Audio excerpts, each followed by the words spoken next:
नमस्कार. ॲक्च्युली आता 20 वर्षानंतर असं स्टेजवर कॉलेजनंतर स्टेजवर बोलण्याचा अनुभव पहिल्यांदाच येतो आहे, त्यामुळे थोडं ॲडजस्ट करून घ्या. मला खरं म्हणजे सांगायचं आहे की मी खूप प्रयत्न करत होते. माझ्या मिस्टरांचा कोल्हापूर साज तयार करण्याचा बिझनेस आहे.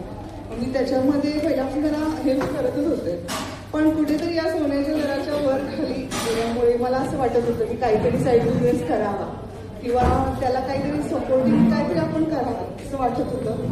आणि नेमकं ह्या मॅमचा मला व्हिडिओ माध्यमातून मिळाला आणि मी पहिल्याच फ्री ह्याच्यावर वेबनारवर हळूहळू सगळे पुढचे कोर्सेस करत गेले. आणि खरंच सांगते त्याच्यामुळे मला इतका फरक पडत गेला की आमचा बिझनेस एकदम छान चालू आहे.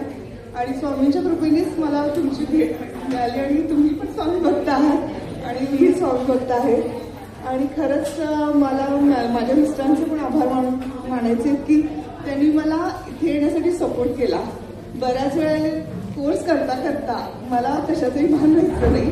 म्हणजे त्याचं इतकं हे होतं, इंटरेस्ट त्यात असायचं की स्वयंपाक आणि जेवण वाढायला मला ते तुम्ही केलेल्या ह्याच्यातच इतकं गुंतायचं, त्याला प्रॅक्टिस करणं किंवा केल्यानंतर स्वतःचं लगेच काढून बघणं.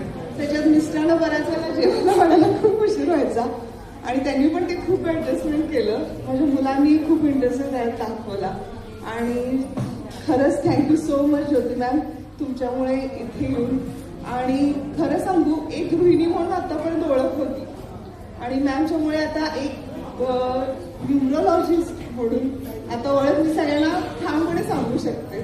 आणि खरंच थँक्यू सो मच सगळ्यांना.